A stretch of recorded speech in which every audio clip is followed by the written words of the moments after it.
This is Comic Geek Speak, episode 1619, Comic Talk.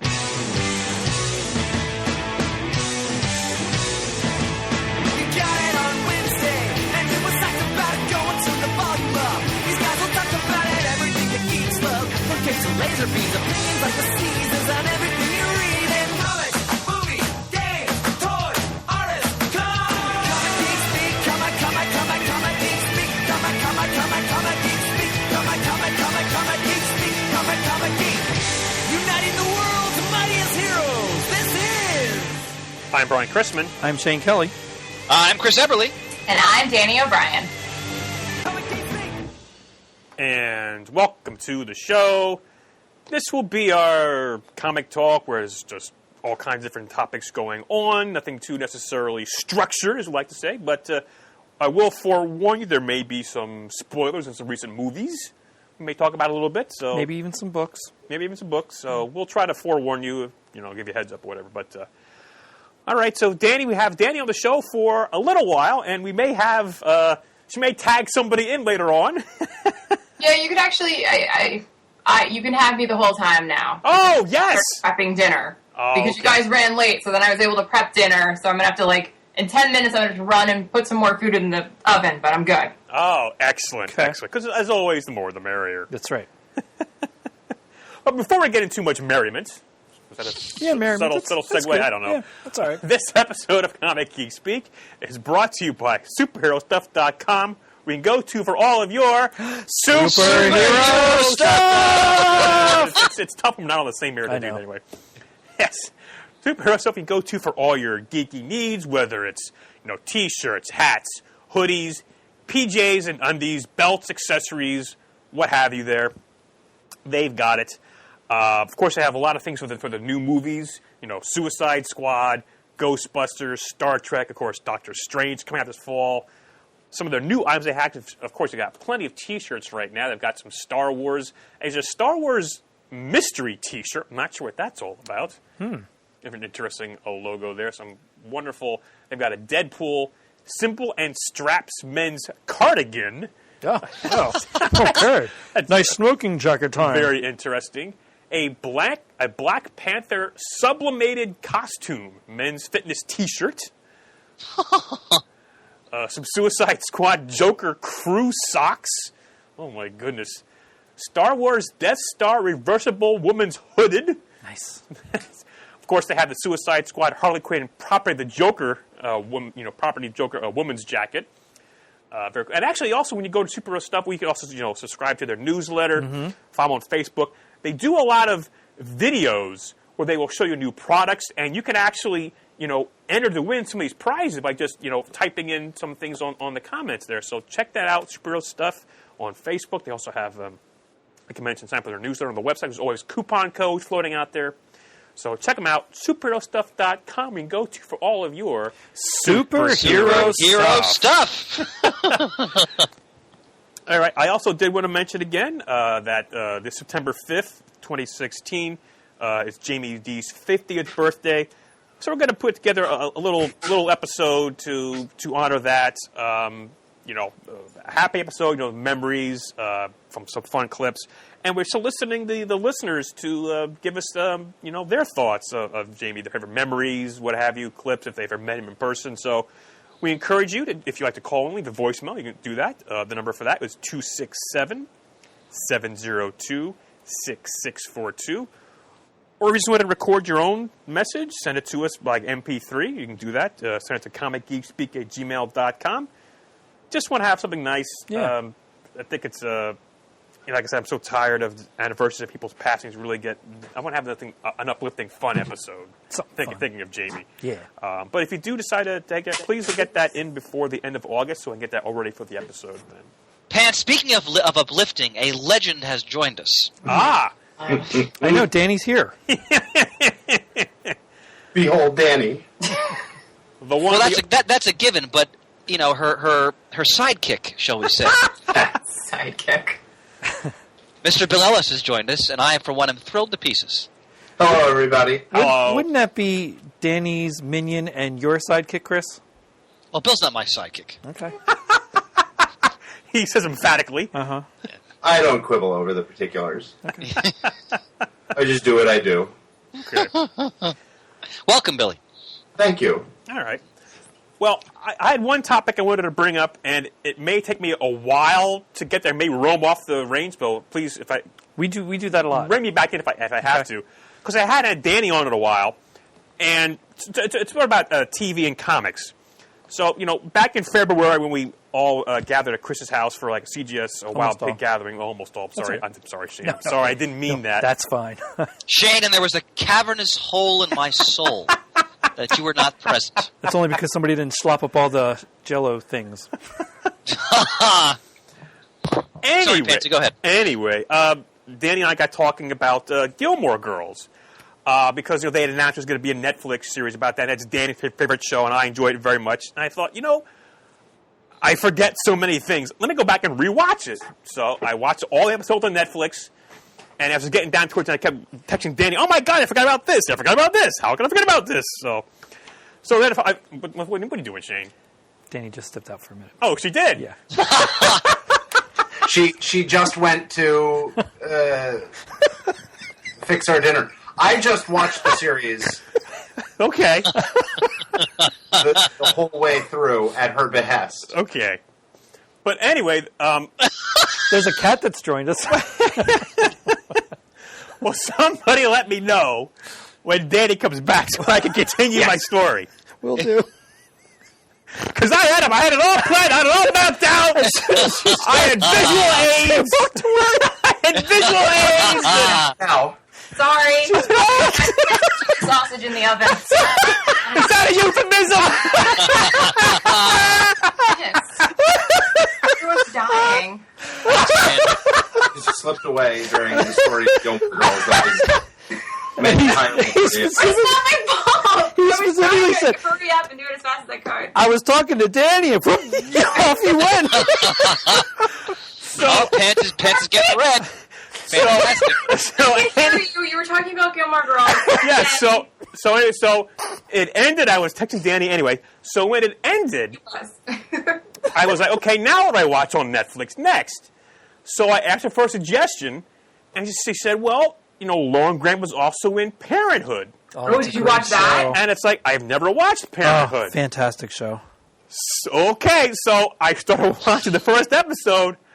I got halfway through it, and I had to stop. Oh, I couldn't go on any further. Now, you tell me that I probably should soldier on? I'm behind on a season or two because it was on for quite a few years. I mean, not 10 years, but it was on for a while. Right. It was like, what, 6 years, I think, maybe? 5? I thought 5, maybe 6. I watched at least the first 2 or 3 seasons when it aired. I liked it. It's very, very close to my heart as a parent of Right, things of that go course. through life of things that I see my parents going through, that I am going through, that my kids are going through, that our friends have gone through. Different problems and things that come up through the show are things, or at least similarities, that we know all in our lives throughout, from my parents through my kids. So I like Craig T. Nelson. I thought he did a great job in the show as the father figure. I like what's her name from Gilmore Girls? Lauren Graham. There's the one guy who used to be on Sports Center, that short-lived comedy show. He was great in it. You mean Sports Night? Sports Night. Also 6 Feet Under. 6 Peter Feet Under. Krause, yep. So there's a That's lot my of friend's boyfriend. in real life. Yeah. Oh, I didn't know that. Wow. Actually, it says they're married here. Lots of I think they're boyfriend and girlfriend, but Okay. whatever. Who lots cares? of great actors on the show. I think it's worth it, but that's me. I'm a sap for that kind of anyway, stuff. I was again. I'm trying to read it back. So anyway, then I said, okay, I didn't. Now what am I going to watch? It's like first world parents problems. What am I going to watch now? So I looked around the room and I saw, oh my God, over here I have my DVDs, I have my Blu-rays of Pushing Daisies, which was one of the greatest short-lived shows of all time. Lee Pace was magnificent. Brian Fuller's brainchild. About a guy who can bring folks back from the dead with just a touch. Anyway, touch them to come back to life. But, of course, if he doesn't touch them again within a minute, they stay alive and somebody else dies. And it's a great series. It's wonderfully, it's romantic, it's visually just stunning. So when I got finished reading that, I read up more about it. And I remember at the time it was airing, like 2007, 2008, at a Comic-Con, there actually was a Pushing Daisies comic. Okay. Brian Fuller had put it out through Wildstorm. It had like 2 stories in it. It was like a 16-page giveaway. It's actually online, so you can view it. Well, there was also then after the first season, there was a writer's strike, and it got to it. So it was only like 22 episodes. And the second season ended on a really cool ending, sort of cliffhanger, could have expanded more. And at the time, they talked about Brian Fuller doing a 3rd season of Pushing Daisies in comics. Okay. Apparently, through Wildstorm, again, was going to happen. There actually, I think, was a few pages drawn in color, which I think he tweeted out. I can't find them anywhere. But then Wildstorm went under, and the whole thing went away and never happened. And this is around the time, I think, that we first saw, that I can recollect, a TV series continuing on in the comics when Buffy Season 8 came out through Dark Horse. All right. And it was in Season 9, Season 10. And in the last episode, we talked about how there was a Serenity comic coming out. Sure. Anyway, trying to get this all back to my original point I was trying to make, or wanted to make, is what TV shows that have ended would you want to see continue in comic book form? Flash forward from NBC from a couple years ago. It was around the time that Lost was coming to a conclusion, and this was another attempt to bring something in Lost-like that was a little bit off the wall, based on a book, a novel, which I have. I haven't read the novel yet, where everyone passes out. Oh! And you flash forward. Oh, my God, I love that show. certain- It lasted right. one season. Lasted one season. I remember that, yes. Ended on a terribly, terribly interesting cliffhanger. I forgot gone. already what it is, but yes. Yeah. So I would love to see what would have happened next, what the continuation of the stories. Because the one guy from Coupling is on that, who's also in Pirates. That's right. The one, oh my God, I'm terrible with these names. Oh, I gotta look this up here. The guy from Lost, who was also in Lord of the Rings, was in it. The actor who plays Sulu in the new movies was in it. John Cho. John Cho, yes, It was just absolutely. fantastic. I cannot Dominic understand. Monaghan? Dominic Monaghan, that's it. Thank you. I cannot figure out, because at that time also was when DC was putting out those little chalkboards of information. And in the one episode Yeah, of... look at the producers of this. David Goyer, Mark Guggenheim. Yeah, I mean, Yeah. fantastic creative driving forces behind it. Only lasted one season. Yeah. Again, going back at that time, DC was doing whatever their things were happening. They'd have Rip Hunter writing chalkboard messages. Mm-hmm. Well, in the one episode, this huge chalkboard full of information that got destroyed. I think, oh God, I was jonesing so bad when that episode aired. It was just a fantastically interesting, fun show. I loved it. Yes. Gone. I liked where they were going with that TV reimagining. The last episode of that had what's his name from the original show on it. Gone. Shane, was the new V on for 2 seasons or 1? 2. I think it was 2, right. It made it through 2. Okay, because I watched some of it and I enjoyed it, but I didn't stay with it. Because Monica Baccarin was in Yep. that. Oh, that was fantastic. I enjoyed it. I really did enjoy that show too. There were a lot of good actors in that were in other things. I don't know that they've gone on to do anything else since then. But yeah, I was very thrilled with the way that direction of V was going. Gone. Well, it'd be nice if they brought. It's not going to happen. If they brought Serenity back to television. Yeah. Oh, I know that. Well, but that's what I'm saying. They have the comics. So at least there's something. I think the second miniseries, I believe, from Serenity. I believe so. So, and again, it has some of the people involved with the TV show on it. That's what I sort of was trying to. But Flash Forward's always my first one I think of because I really wanted to see. That's a really good thing. And what was again, next. I forgot all about that show as well. I even considered buying it off of iTunes. I think it's a little expensive for my taste for only having one season. It's that not doesn't on Netflix? No. Okay. Well, what I would have said until recently, Pants, would be Twin Peaks. Oh! But as we know, they are bringing Twin Peaks back on Showtime. Yeah. Next year. Yeah. And did you hear? It's going to take place 25 years later? 25 years later.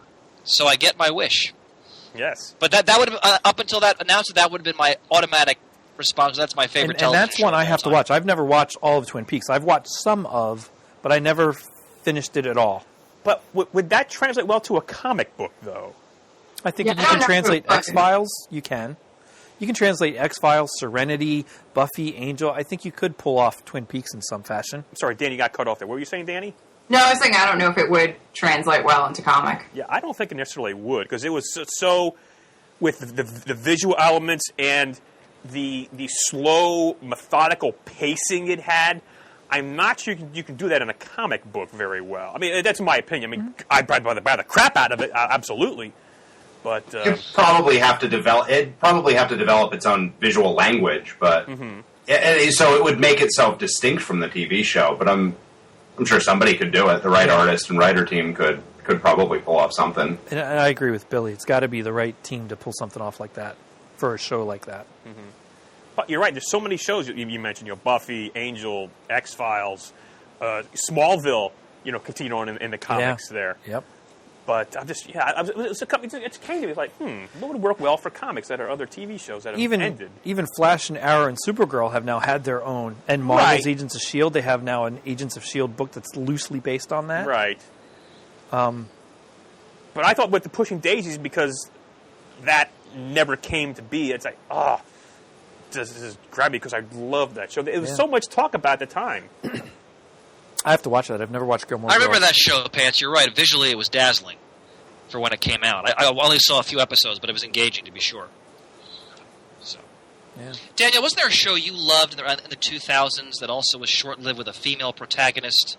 Wonder Falls. That's what I'm thinking. I think it was done by the same person. Yeah, so, it was a phenomenal show. Brian Fuller. I think he had a sort of a mini universe kind of thing. It was his. I think it was the show that he did before Pushing Daisies, but that was short-lived. But that was a phenomenal, very quirky, eccentric show.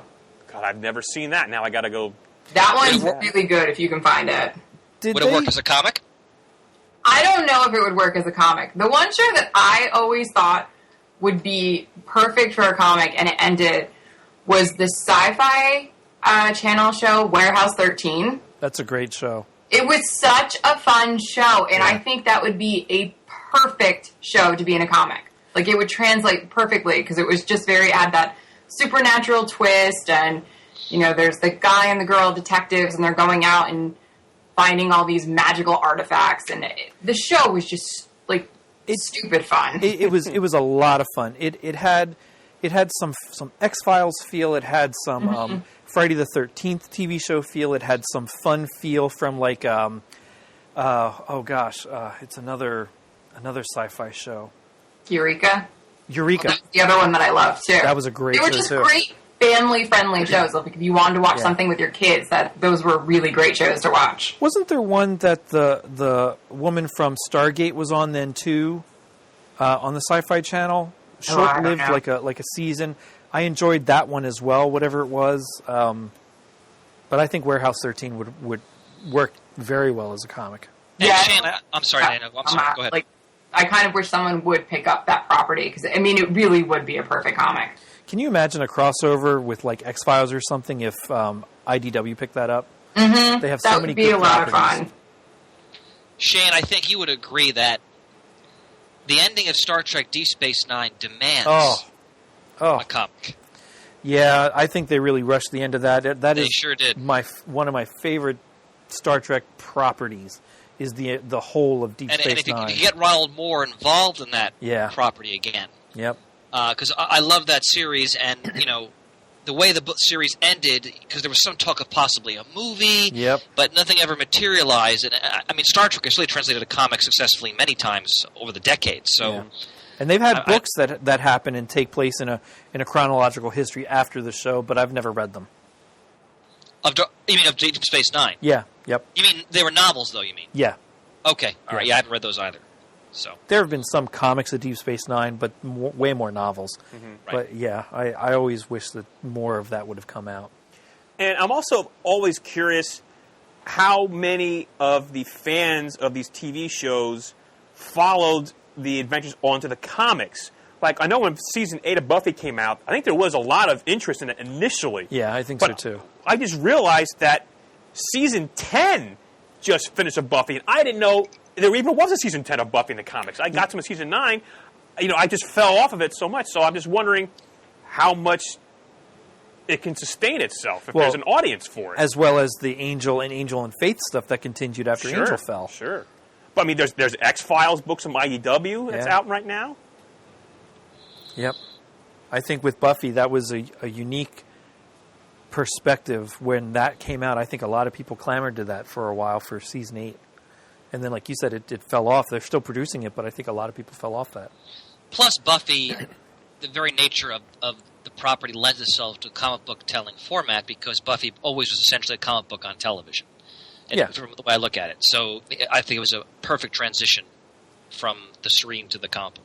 Although, like Pants, I'm still mired somewhere in season 9. So I got to catch up on that. I think they've had some comics of it, even if it's just a one-shot or something. I'd like to see the Lone Gunman come back from the X-Files. Well, Their show, but I think you could still tell stories every now and then. I think there still could be a story okay, there. true, but I just sort of like how the show is canceled and it continues on in the comics. That concept, Well, their show I think, was relatively new in 2008, 2009, and now it's like everything else, imitation, serious form of flattery. You see a lot of other things coming out like that. But their show only lasted one season. Yeah. Great topic, Pansy. Every now and then every now and then, I like to say, every now and then even a blind squirrel finds nuts. I want to talk real briefly. I just also, with my latest comic shipment, I got the latest Overstreet comic guide. Now, you get one of those every year. As did I. I used to get it every other, but now I get it like every year. I get the hardcover. I have the Harley Quinn cover.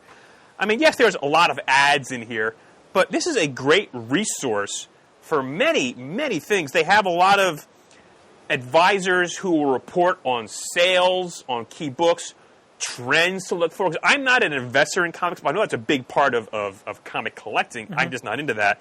But, they also talk about, grading terms. And they also list, like, the top books for different genres, different ages that are selling, and their increases over, like, the last year. Like, this caught my eye.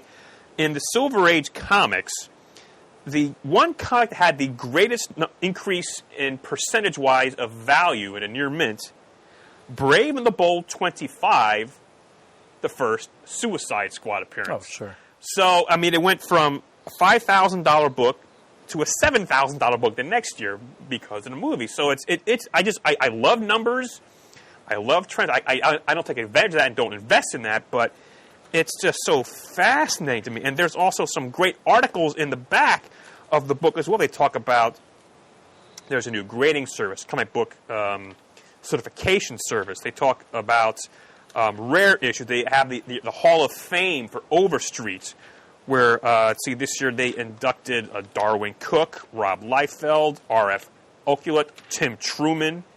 There's an article, A Short History of the Direct Market, written by Paul Levitz. Nice. That's intriguing. I haven't got to read it yet. Aquaman at 75, Green Arrow at 75, Plastic Man at 75, The Black Panther at 50, Star Trek at 50. I mean, it's a great resource. Jim Shooter's Legion at 50.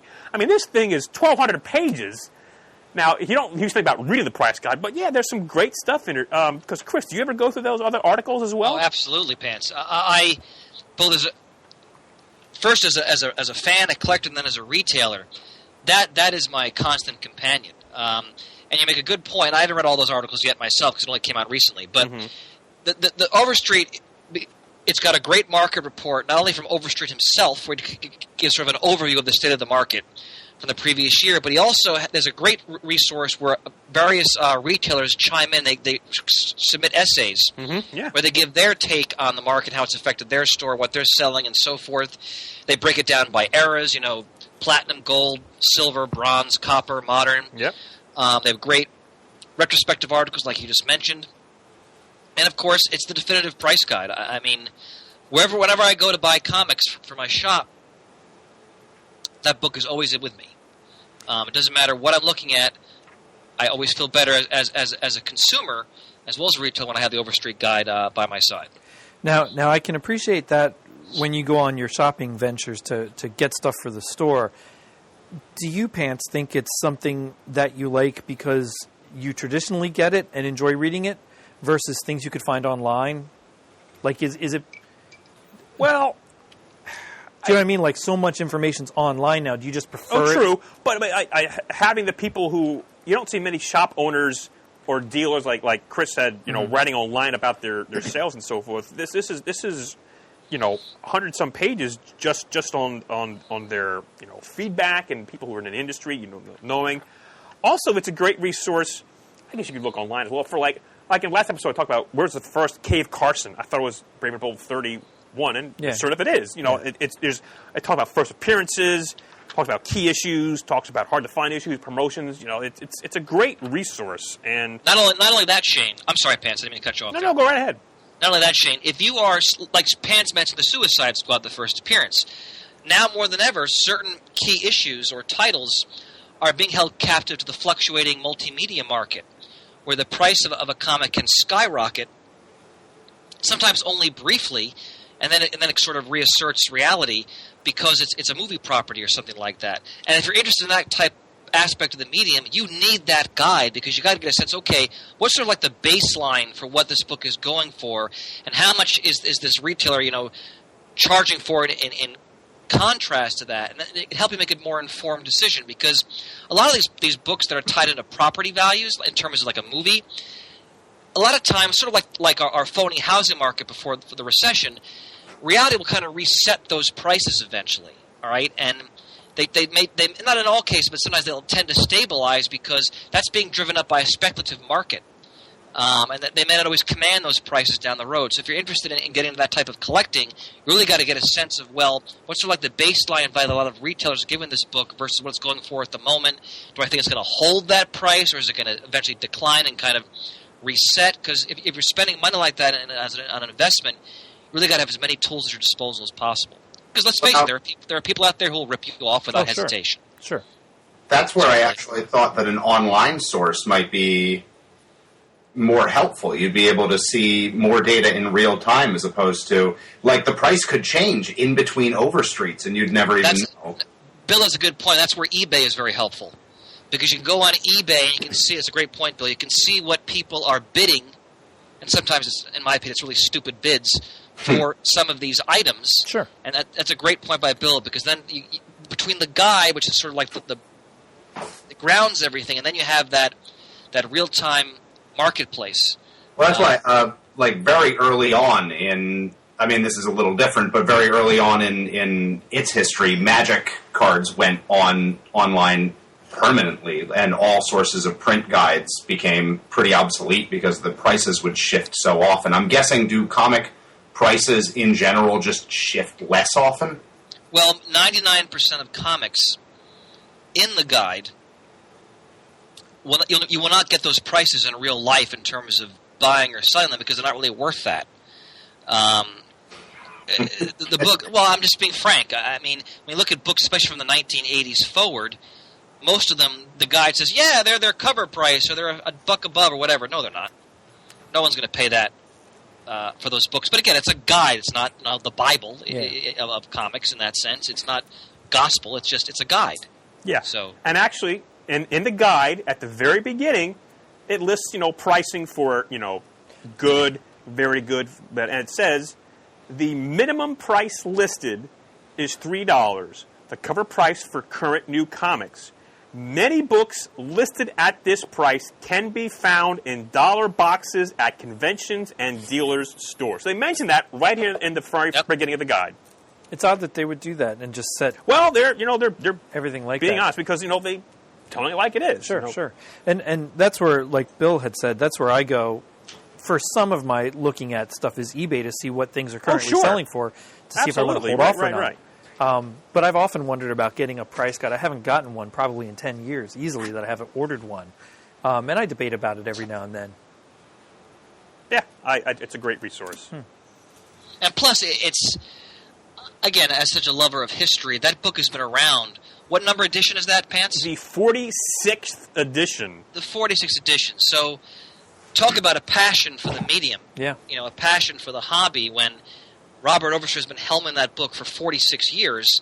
Think about all the contacts he's made and all the heavy-duty retailers and dealers who contribute and advise when it comes to compiling prices for that book. For me, accept no substitutes. Yeah. Now, something I did recently, which kind of ties into this a little bit with going online and looking at stuff. Years ago, I had gotten a hold of the first volume of the new Teen Titans archives. I paid $25 for it. I probably ordered it from somewhere. I don't remember. And I debated about going back and forth to get the others, and I decided not to at that time. And then right about that time was when the first omnibus, I think, came out. I got that. I wasn't happy with the girth of that book. It's massive. It's huge. It's a hefty tome. Oh, I hated trying to read that bugger. So I had already ordered the second one by that time, so I had both of them. Their prices skyrocketed. So I sold both of You mean in the secondary market? For the omnibuses. I sold both of them. I got a hold of volumes 3 and 4 of the archives. Couldn't find volume 2 at first at all. Then I couldn't find it for under like $100, and I was not paying $100 for that. Just last week, and I think it's influenced by the release of trade paperbacks DC's doing now, $25 for volume 2. So I now have volumes 1 through 4, which are all they produced of the new Teen Titans archives, all paid nothing more than $25 for each of them. And then if I want to continue, I'll get the trades when they get to that point of what comes after volume 4. Yeah, that's a whole different ball of wax with oh, absolutely. No, but I'm saying there are some aftermarkets for hard-to-find out-of-print hardcovers, trades, or whatever. That's really a market I'm not that familiar with, but every now and then, like the Jack Kirby omnibuses, hardcovers from a few years ago that was on crazy. The newsprint, some of those are going for crazy money. Yes, they and are. you have to be careful with those because, as Shane pointed out, a lot of times they will repackage those stories in a new trade paperback or hardcover format. And then if you just want to have the collective story, you don't need to search out those older editions unless you're a collector of that, which some people are, of course. Well, that's what surprised me about the omnibuses, the Kirby omnibuses, is that the trades have been out and those hardbacks are still going for a killer price. Yeah. Some people really like the look of hardcovers on their hardcovers. shelf. Oh, I'm right there. I do in a lot of ways. I like a lot of things in hardcover. And Yeah, you know, at one point the Alias omnibus was going for Yes, it was. quite a pretty penny. Yeah. Because Yes, it was. It only had, I think, one printing. Now, is that still going for a good price, even though they've, say, reprinted the material in the new Alias books? Not quite as much as it was going for, but it was still enough that it made me sell my copy of it because it was still worth it. But they also reissued the omnibus, too. Yes, they did. They came out. In fact, I'm looking at my copy right now on my shelf. They reissued a new version of that omnibus. Yep. I sold my first print at the same time the second print was coming out, as well as then the trades came out, and I still got a really good price for it. Wasn't as good as 6 months to a year before that I saw, but it was still worth it for me to sell it, even if I want to peruse or entertain the idea of getting the trades later. I love when Shaney shows off his astute consumer skills. Oh, yeah. You know what? Every now and then I will just start on a windfall. We did a great sale on a Lego item not too long ago that just blew me away. Something the kids never opened up and played with. We thought they'd enjoy it. They didn't. We sold it, and then it was worth selling. So definitely, even open stuff, open Legos. If you have the instruction booklets and you have all the pieces, it can be worth something. Don't just toss it away or give it out if it's something older or of a certain licensed property that's not around anymore. Check it out. It might be worth it. Yeah, we've been gathering up some of our old Legos, and I'm selling his childhood. Oh! Probably going to sell his childhood. We need money. Our cars were really expensive last week. my old Ice Planet and Aquazone. and Yeah. back when you could play with Legos. Yeah. They weren't just statuesque pieces of art. That's right. Yeah, it's definitely worth it. Cool. Definitely worth a little bit of research. Oh, yeah. Yeah, I've looked, and the sets some of them go for a pretty penny, but we have to go through and actually, sort all the pieces and put everything together because they're missing some. So we're slowly trying to, make a list of all the pieces that we have to go rebuy and then sell them. Sure. And then once some of the new stuff that we have has been retired, I'm probably going to throw that on eBay. Maybe. I don't know. Yep. If you're selling my childhood, we're selling your... You touch I mean, my 30s. You Your touch current my hood. and I will stab you. That cave goes nowhere. I have to acquire that yet. I have dollars I keep saving away. Every time I get a couple dollars, I put it away. The 66 Batcave. Uh-huh. I've got to get that before it sells It's out. really nice. Oh, it's so much fun. Oh. It was really awesome to put together. It's going to be before the end of the year because my Lego points expire at the end of the year, and I've been saving up for the. Do they expire? I did not know that, but they do after 2 years. Oh, okay. So I've been doing it that long. Slowly collecting them, and I just got a notice that December mine expires, so I'll be getting a Batcave hopefully before that. I'm not letting those suckers expire. Yeah, I acquired some money for my birthday, and instead of paying credit card bills, I decided to buy myself Legos because I'm an adult. Yeah, you're an adult. Damn it. So I bought the Lady Ghostbusters set and the Marvel, the jet that has Captain Marvel in it. All right, very good.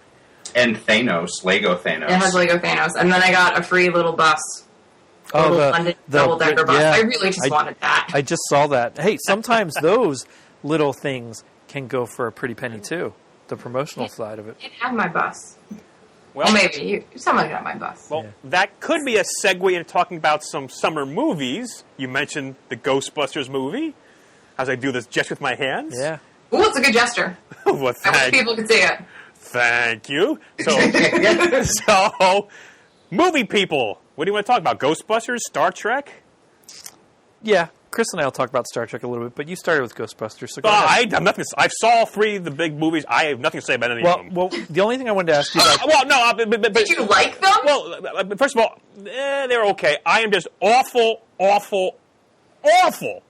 at talking about movies. I watch them and I don't necessarily have any kind of reaction with it, and it's like, so I'm not even going to talk about it anymore, so there you go. My only question I'd like you to answer about Ghostbusters is, did you laugh at it? Did you find it? Okay. Sure, even towards the end, I got a little dust in my eye towards the end there, you know. All right. What I'll say about Ghostbusters is, I was looking forward to it. I really liked a lot of the actors they chose to be in the film.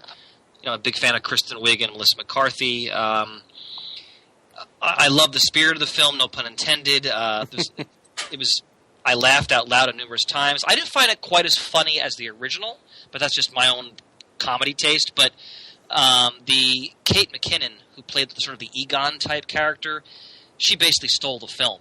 She was tremendous in that movie, and she had some of the best sort of comedic scenes and lines and situations and so forth. And again, I don't spoil it too much for Shane, but Chris Hemsworth as the Annie Potts character, as the receptionist. Yeah, there you go. Every scene he was in, I was howling. Yeah, me too. Yeah, absolutely. And when I saw him in the first trailer he appeared in, that's the first time I went, this might be worth watching. Because while the other actresses are fun, I just wasn't sure about it. But him being there and reversing the entire roles of all the original movies, I had some interest then about it. Well, they did, I won't spoil it for you, but they did it in such a way that they're making both a statement, but in a very entertaining and funny way. And he was so game to play that role, and he did it so well. There's for example, a scene with glasses that I nearly peed my pants. Yeah, it's really good. So Shane, peed your pants? He probably. What's that? Okay. I almost peed my pants. You literally almost peed your pants. Well, when I get into a raucous laughing fit, my bladder tends to loosen. Okay. But, good to know. I'm still, an infant. Come on. Are you incontinent now? Okay. Down his mouth. Stop it. Don't stop. Come on. Magnificent, Billy. But Shane, they do very nice tributes to the original cast in various ways, some of which are very entertaining. I thoroughly enjoyed it, and they certainly left room for a sequel. Okay. So what'd you think, Daniel? I loved it. I didn't realize how badly I needed that movie in my life. Anyone who was complaining about their childhood being ruined, or I'm so angry they're being edgy because they're gender swapping things, no offense, shut the hell up. Because you know what? You white guys, you've had so many movies. Well, we've had Let a lot of good us ladies have something. And you know what? I got it. I got it in Ghostbusters, and it was awesome. There's a scene at the end of the movie with Kate McKinnon that I was like, almost tears in my eyes, because I was like, this is amazing, because they're showing women kicking ass not being sexualized, not being, clothes thrown off, not white outfits where they're getting splashed on. It was just them doing their thing, and it was beautiful. Please, Hollywood, give me more of that, because I am so sick of the tripe that we get. Ladies, we get nothing sometimes, and that was really refreshing. And I'm sorry, that was my little rant. No, excellent. Well, now, do you think, and this is what surprises me, I'm amazed that there's not a Black Widow movie out or in plans like this. My God, I thought there was one in plans, but for like absurdly late. No, there's talks. Talks. There's... Like, to me, after the first Avengers movie, that was a no-brainer. I thought after Captain America Winter Soldier, that was a no-brainer. But... I mean, I get that Marvel's going a certain way, and they probably don't know how to shoehorn her movie in, and I don't want them to shoehorn a movie in. I want them to take the time with it, right, and get it right. I think Black Widow would be a great Netflix series. With that they could do so much more with the character and her whole history, which is very complicated. Yeah, that would be. And they could bring Matt Murdock into it if they did that too. Yeah. So, Shay, let's talk about Star Trek, because then I have to depart because I got to pick up my kids. Okay. I just saw it this past Saturday. Mm-hmm. I loved it. It's not my favorite of the new franchise, but I really enjoyed it. I had a fun time watching it. It was fun. It was entertaining, action-packed. It was visually spectacular. As much as we talk about being far-fetched in a universe where we're talking about ships going at warp speed, some of it was far-fetched, but I still liked it, loved it a lot more than I ever thought I would. I just thought it would be, okay. I really enjoyed it. I thoroughly enjoyed it as well, especially because I felt in this installment, really got the sense, more than ever, that the actors really have nailed down the essence of the characters they're playing. The scene where, without spoiling too much, where Spock and McCoy are on their own for a period of time. That was brilliant. And the way they're interacting, like, they get it, right? The actors really understand the history of the characters they're playing, sort of the essence of their personalities. And I just thought throughout that film, it was really anchored by those characters and the characterization they were really exhibiting in their performances.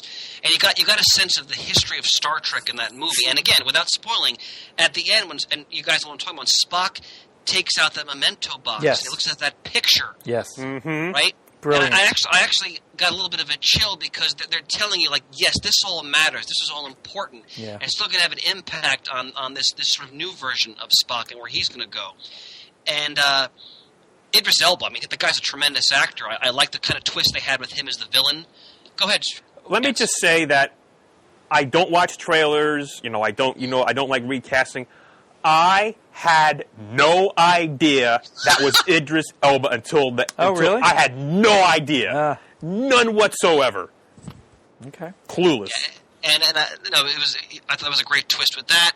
And also just exploring, Kirk and Spock and where they might be going with their careers and their lives, and how important their friendship is, how it's the anchor really of everything. And all of that ties into things that have happened in the previous universe, through the movies, Yes. the TV shows, everything. It all mattered in some way, and in this continuities, this newer reborn continuity, shows that things do change.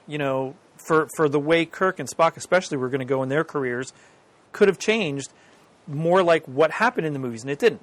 They decided to do something different now, and that was interesting to me that they not only pulled it together, came full circle with where the first movie in this new franchise started to where this movie ended, as well as addressing Ambassador Spock, as well as the memento box, as well as Kirk and Spock and McCoy's pulling everything together, along with Uhura, Sulu, Chekhov, Scotty, all having just as important of parts in this movie, more so than I think the others.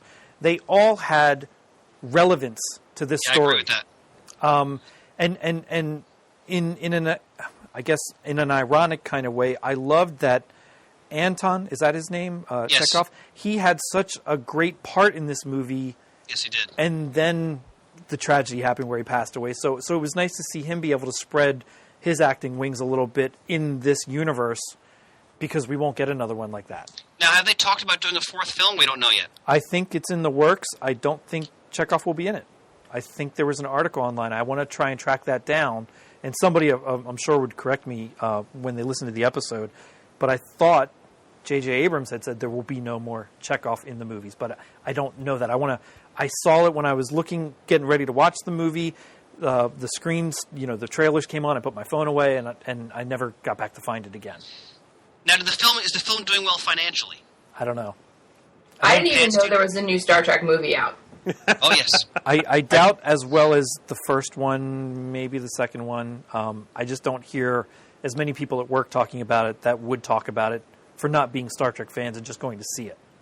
I just don't hear the chatter about it. I was listening to the radio the other day, and they were talking about how it was bumped down to number 5. So yeah.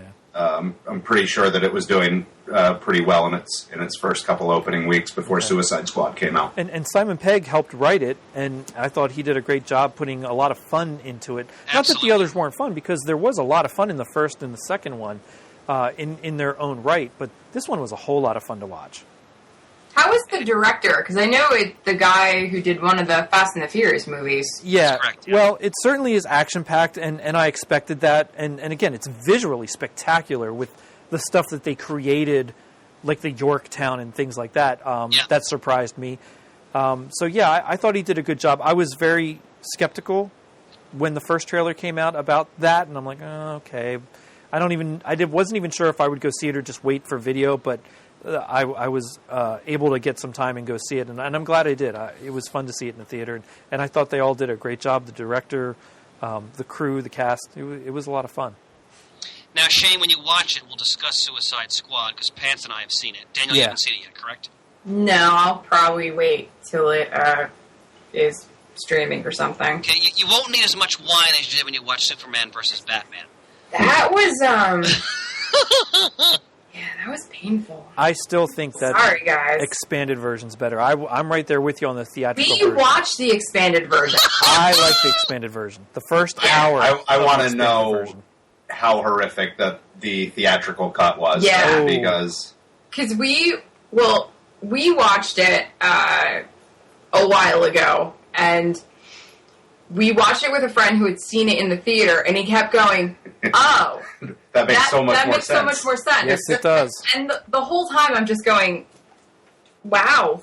Yeah. Wow. And there was more vodka, and then and right after the Martha scene, I went, I'm out. I'm going to bed. I still have my problems with things in it, but the good first 45 minutes or something is they added stuff. I'm like, oh, well, that made the story much better. That makes sense why this person did this and why they're talking about this. And I'm like, oh, why wasn't this the one that they released? Because I would have enjoyed it more. I'm still not saying it's perfect. There's still a long way to go to make a really good DC movie. But, boy, that expanded cut was much better. Yeah, Friends, I must depart. I apologize. My apologies, Danielle, for cutting you off there. That's okay. But I got to go do kid fetching duty. All right, Chris. Okay. But I will talk to you all very soon and have a fine evening. Billy, I'll talk to you later. good night, Chris. Good night. Yeah. Viacom Rios. Yeah, I stopped watching it right before the Doomsday fight. I was like, I can't. Yep. I was so tired, and there was a lot of vodka in my liver, and I was like, I gotta go. And I really don't have the urge to finish watching it. I mean, it really just came down to it wasn't a movie made for me. Like, if you liked it, that's great, and that's fine. It wasn't for me. No, are we beyond spoiler alerts for this movie, or? I think I so. think so. Okay, well, just in case, spoiler alert. My big complaint comes down to a handful of words. They shot Jimmy Olsen in the head. Yeah, that surprised me as well. I was kind of. We found out that they didn't even tell you it was Jimmy Olsen in they didn't. the movie theater version. Nope. Which, why would they have to? Because all he did in the extended version that was different was apparently say, "Hi, I'm Jimmy Olsen." Yep. And I got excited thinking, oh, wait, he gets shot. Oh, crap. Yeah, I thought that was wasted. it's a statement, and I've taken it, and I know I can point to exactly why I don't like this version of the DC cinematic universe. Because if you can do that, that's what you're saying about the Silver Age, the probably the best period of DC Comics ever produced. I feel like those are fighting words. They are fighting words. People are going to be very angry at you. Bring it. I hope. Yep. Because I probably won't pay attention. No, he won't. But say your meanest, guys. Oh, do it. Whatever you want. Not to me. To that one. Yeah, that surprised me too. And Danny, you're right. It wasn't in the regular version. And when I first heard it, I rewound it and went, wait a minute, what did they just say? And I'm like, oh, crap. I couldn't believe that. And our friend Reese was going, they never said that in the movie. Nope. That's who that was? No, maybe they corrected that so they could throw Jimmy Olsen in alive, hale and hearty later? But no, they said, but Reese said that in the credits for the movie, he was billed as Jimmy Olsen. Yeah. Boy, that must have been a disappointment. Yeah, that was... He probably thought he was going to turn into a giant turtle. Yeah. And no, instead shot in the head. And be Superman's Let me friend. tell you which of those two things seems more realistic to you. Yeah. Air quotes. As you could tell, it just wasn't our jam. It really wasn't. I wasn't your jam. I am Okay. right there with you. You kids today with your words. I don't want to get on the DC train too hard, too, but has anybody else seen The Killing Joke? Well, I wanted to get to that then because I know Danny's seen it. And I saw the first 30 I minutes have of been it. dying That's it. to be Oh, man. let off the chain, so you just let me know. What I had said about it was the first half hour is a train wreck. I liked the idea of having more... I like the idea of being able to see Barbara Gordon and Batgirl do more things. However, where that whole scene ended totally was wrong. Even in spite of the Batman Beyond universe where Barbara Gordon alludes to a relationship, that's fine. Yeah. I just didn't think that the way they pulled that off was even proper. I thought that part was terrible. Yeah, when I had heard about the scene and how they added the first half hour, and I went, okay, maybe I need to watch this, because I wasn't really going to watch The Killing Joke, because I have a very, not love-hate, but it's such an odd story. The fact that when I read it, I remember enjoying it, but then the older I get and the more I learn about the history of, where women were, the way they were treated in the comics in the 80s, and Barbara Gordon was basically fridged. And it's a hard story to look back and read. So I was like, you know what, I'm probably just going to not watch The Killing Joke. It's okay, I don't need to see it. And then I heard about this first half hour, and I heard about the sex scene, and I was like, okay, we have to watch it. So we borrowed it from Chris, and I was just yelling at the TV so much, because I had read reviews where people had said it wasn't that bad, and some people were just murdering it, and I gotta say, they did not do Batgirl justice. They made it worse. They somehow, in that half hour, made it all about the guys in her life. They didn't give her a backstory. They didn't give her agency. They gave her nothing. They took more away from her. The best parts that had me cringing is when her Paris Franz, the villain, that is like going after her because he's this sexist, misogynistic, because of course she's a female, so she has to go against a misogynist because that somehow gives her power. He sends a video or something and saying that she's cute, and she mentions that she's flattered, and then Batman explains to her how he's objectifying her and that she should enjoy that. And I was like, holy crap, that is the definition of mansplaining. Batman just batsplained to Batgirl. And that right there just shows you they didn't know what they were doing. And I read interviews with Bruce Timm, and reading the interviews with Bruce Timm, it seemed like he really did want to give it justice, but something happened. Like, this is one of those cases where I feel like you don't have to be a woman to write women characters, but this would have been a really good story where they should have had some editors or someone read over the script to go, do you think this is a good idea? Yeah. Because it was a train wreck, and it was bad. And then at the end, she gives up being Batgirl because she's been pining over Batman this whole time. I thought that was odd, too. It did not do her justice. It made it worse. Now, I think the Killing Joke part itself, when Batman first goes into Arkham Asylum, just like the book starts, from there on, it's pretty well done. To me, the best part is hearing Kevin Conroy and Mark Hamill. Mm-hmm. Yeah, I watched until she got shot, and then I had to go to sleep because I was going fishing the next morning, and I was like, it's not for me. That whole first half hour is... Oh, it was... I wanted to see how bad it was because people were talking about how bad it was, and I was astonished. Yeah. At just... They took everything away from her. It didn't do her justice. It was so sad how bad it was, actually. And I thought it changed the whole tone of if you put in the video and you start right with Batman at Arkham, fine. Mm-hmm. You wouldn't know any different. But to me, going through that whole first half hour, then you change the whole tone of what he's doing. No.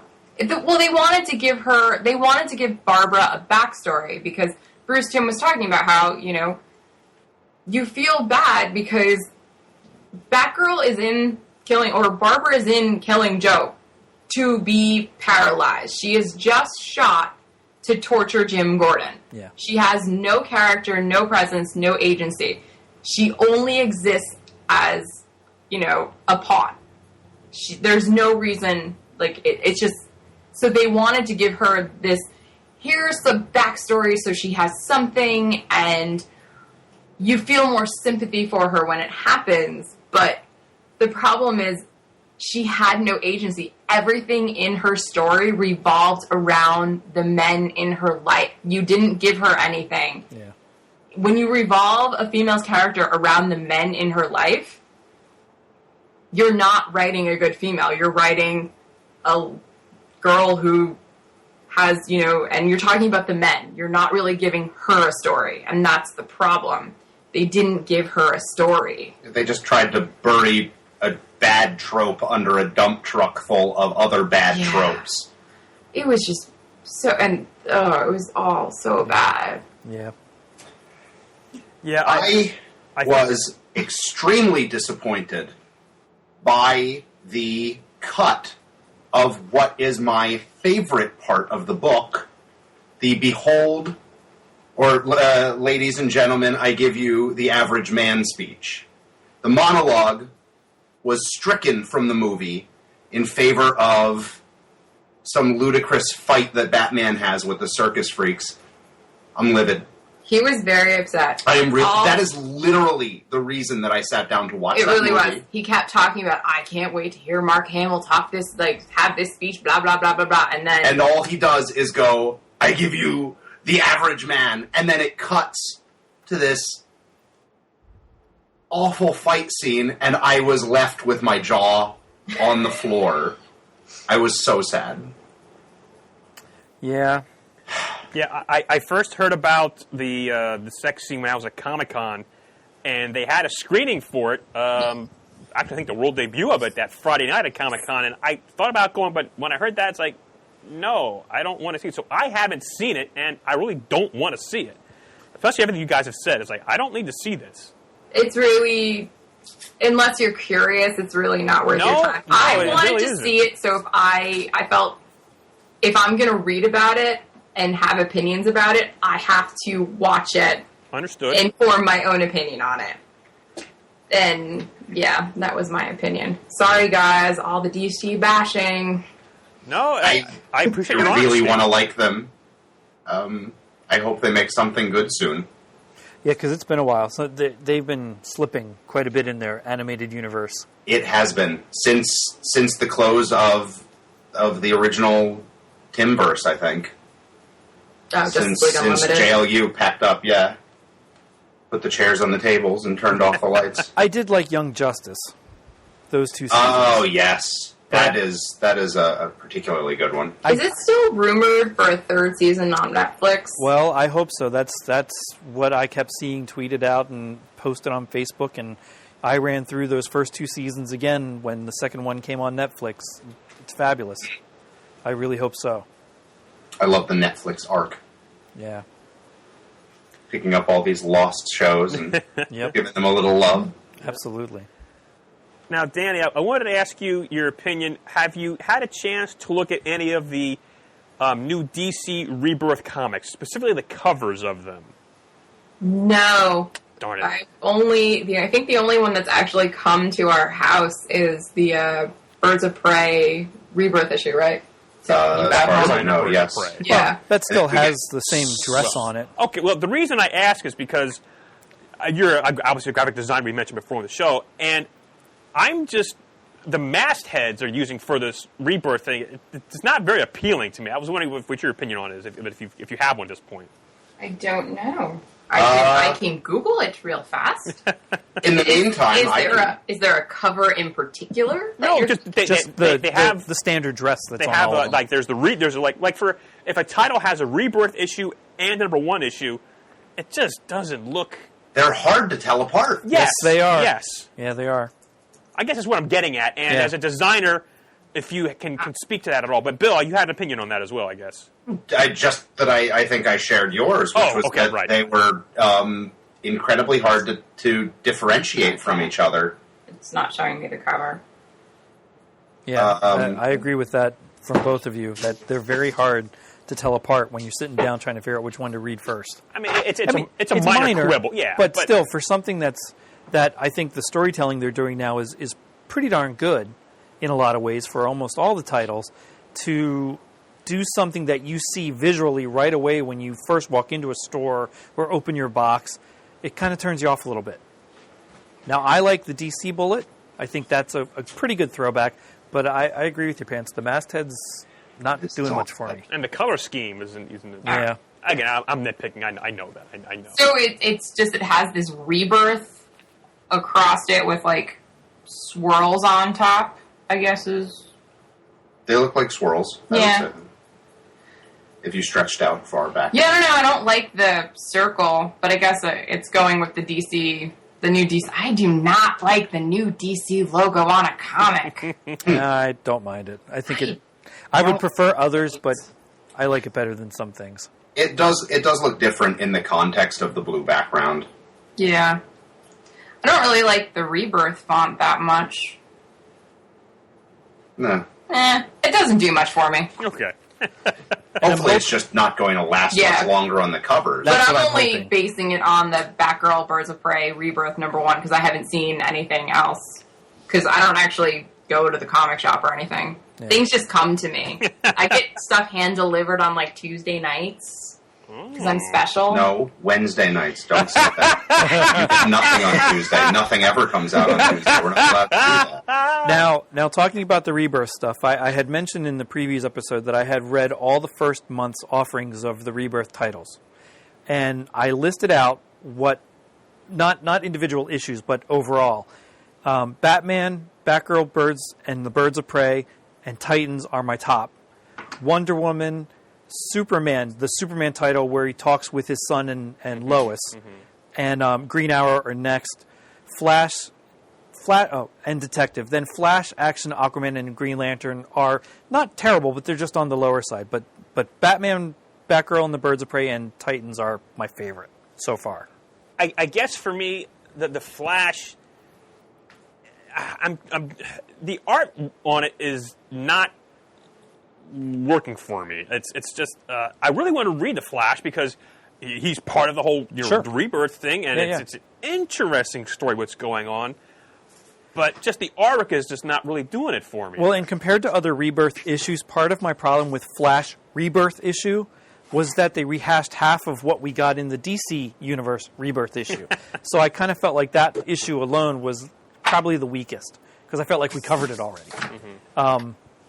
But yeah, I agree with you. The art's not 100% on Flash. Because I read their most recent issue of Titans, and I like that because that's dealing with Wally West trying to find Linda Park. and about the lost time. So, and they mentioned early on, I think that was one of the titles you should follow Yeah, I agree if you with want to get the events coming out of DC Rebirth. Yeah. So I'm like that title. I mean, I'm looking forward to Blue Beetle and some other things that are coming down the pike, but just what that first month offered, those 3 books I enjoyed very much. I'll probably just wait for everything in trade at this point. I think I've come to the conclusion that I think I'm just giving up on single issues completely now because I'm a really bad subscriber because I do not look at the previews ever. Oh! And I don't. We just did a whole thing on previews the last episode. Wow, And how important it was.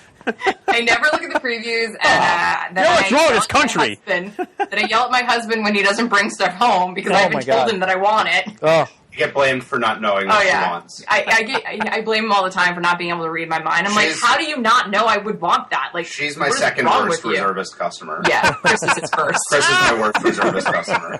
Actually, Chris has gotten a lot better. I should be. Yeah, but at this point, like, I was going through a pile of books, and I was like, I'm missing issues here and there because he'll take stuff back to the store, and I haven't read it yet. And I was like, you know what? I'm so far behind in everything, and at this point, there's all these crossovers going on, and I don't know. I'm like, I don't know what Civil War is. People are fighting or something.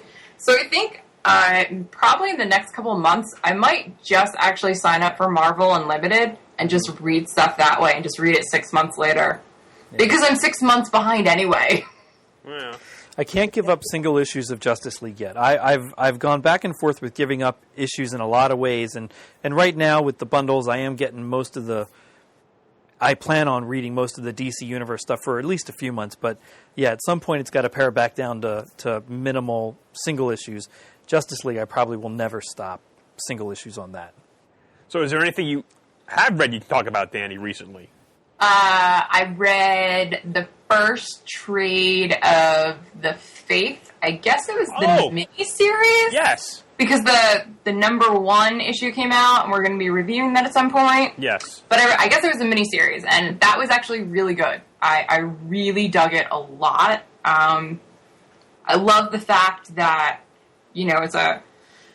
Sorry, I'm very harping on this whole female thing, but, you know, I'm a lady, so I'm starting to realize these issues that I have. But it's a great series, and I love the fact that she's this plus-size superhero, but they never, ever mention it. Yep. It's not a thing. It's not an issue. It's just... She just exists. And that's... To me, that's so amazing, because you know, not even a couple years ago, you probably wouldn't have something like that. And that's a pretty big deal. And then actually, last night I read a graphic novel. What was it? In Real Life is the one? Yes, that's it in it. In Real Life by Cory Doctorow, and I think the artist was Jen Wang. It was a cute story. The art, though, was freaking phenomenal. Absolutely beautiful. It was beautiful. Shades of Miyazaki. Yeah, it was... Wow. It was a fun story about this girl who's a gamer, and she's in, I guess, junior high school? Yeah, something like that. Something like that. But it was a great young adult book. That's probably, I think it was done by First Second, which they do a lot of young adult stuff. But that's pretty much all I've really read. I'm rereading American Gods right now, because the TV show is coming out at some point, and I don't remember anything. So I'm rereading that, and putting together a lot of Legos and playing a lot of Pokemon Go because I'm a goddamn adult. Okay, I see this Pokemon Go all over my Facebook feed, and No. I don't have it either. No. My kids have it, I don't. Walk so much. You will lose so much weight because you will walk 5 miles a day trying to catch these goddamn things. No, I don't want to be doing that. Oh, it's so much fun. But, well, I mean, if you're having fun, great. It's fantastic, you know? Yeah. I go to the gym, 3 times a week to try to get my walking that way and running. Yeah, but it's more exciting when you're, like... Chasing down an animal to catch it inside of a tiny sphere. Exactly. It's so much fun to walk around your town at, like, midnight. Yeah. And then see other groups of people, and you're like, hey, what's up? Do you know where I live? Did you kiss? Oh, yeah, don't do that. You know where I live, We're right? fine. We're fine. We can do that. Are you kidding me? Oh, yeah, you probably shouldn't do that. No. Shane, are your kids playing it? Yeah. Oh, yeah. Yep. Both of them. Well, you're in the suburbs. Look at me. La da da. Yep. Every now and then we'll be driving somewhere, and one of them will go, "Oh my God, can we stop? Is there something real close?" I'm like, "No." I have no problem with them playing it. People at work that live in communities like mine talk about how this is the first time in years they've seen so many kids walking about, doing things, interacting together in the neighborhood. Oh, so much. That hasn't happened in years. That's all great. I'm not stopping the car in the middle of the highway just so you can catch a Pokemon. It's not going to happen. Well, wait, what was it? I don't know. I have no Well, idea. That's a big extremely deal. important.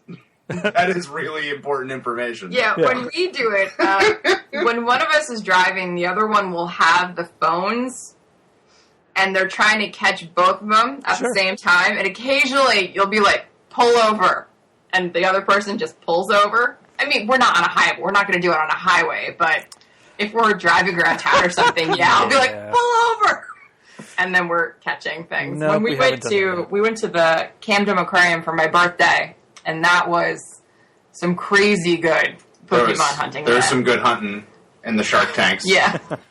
Oh, I saw those pictures of that, yes. By the way, Danny, when are you going to have us over for Fluke for dinner? Oh, my freezer is full of it. Really? Yes. I've never had Fluke. Is it a good fish? It's really good fish. It's really tasty. It's the best one is sea bass, but you only can have one of those, and we haven't caught any. And then blackfish is the second, but Fluke is really good. Yeah, I caught. I like blackfish. Yeah, blackfish is really good. Yeah. But that season doesn't start until October. Or no, it doesn't start till November. So I can't go until November. But yeah, I caught a really big one. I saw the picture of that. That's okay, awesome. I caught two really big ones. Yes. That's awesome. So far I have my 13-pound Fluke is the biggest fish caught on that boat this year. That's awesome. And it's the third largest Fluke caught on the history of that boat. And the largest fish ever caught by a lady fisherman on that boat. Yes, but I've been extolling my fisherwoman wife's virtues. Yes. But the day that I caught the 13-pounder and my dad caught a 10-pounder, the amount of fillets that we brought home, I think Bill and I freezer vacuum sealed like over 10 pouches of like dinner for us. Yeah. Wow. So like 20 dinners. Every so often, pull out part of a fish and thaw it. Yeah. Yeah, it was really big. But it was really good. One of these nights, I'm coming over there. You have to. You should. Yeah, I want to come over. Come over. We'll play some DC deck. Okay. We'll talk off the air, but we'll set a date. We'll set a date up there. I'll cook some Fluke. Because I've never had Fluke. I like just about any kind of Wait, fish. There's very little fish I don't like. I like fish. Yeah. I love fish. Yeah, I like white fish. I don't really like fish that's fishy tasting, I guess you could say. Oh, God. Like oily fish. Okay. Well, have we spent our... I just want to mention one thing we got in the mailbag. Oh, sure. Well, It's you got in from- the mailbag. I got in the mailbag. It's Oh, from wow, look at that. Disney Lucasfilm Press, coming Hold up. out October 11th, 2016. Fans have long wondered what happened to Ahsoka after she left the Jedi Order near the end of the Clone Wars. And before, spoilers, she reappears as the mysterious rebel operative. Now, finally, her story will be told in Star Wars Ahsoka by E.K. Johnston. Following her experiences with the Jedi and the devastation of Order 66, Ahsoka is unsure she can be part of a larger whole ever again, but her desire to fight the evils of the Empire and protect those who need it will lead her right to Bail Organa and the Rebel Alliance. I'm excited to read that. This should be a great story. Very nice. I love the stuff that they've done with her in Rebels, and I love how she was in the Clone Wars. So, yeah, this is kind of cool to bridge those two gaps.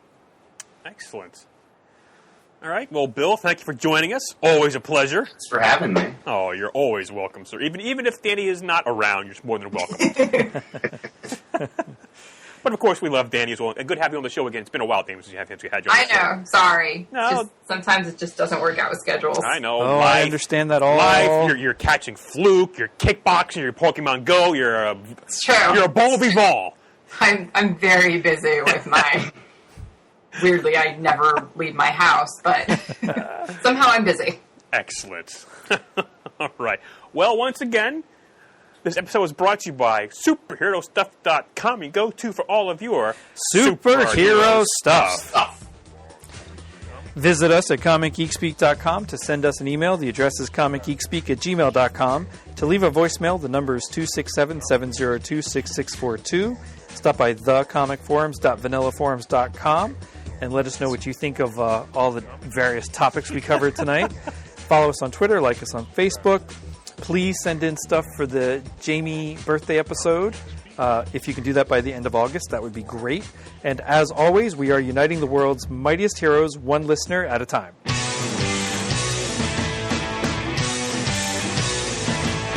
got it on Wednesday, and you were psyched about it, going to the volume up. These guys will talk about it, everything that geeks love. From cakes to laser beams, opinions like the seasons on everything you read in comics, movies, games, toys, artists, Comic Geek Speak, Comic Geek Speak, Comic Geek Speak.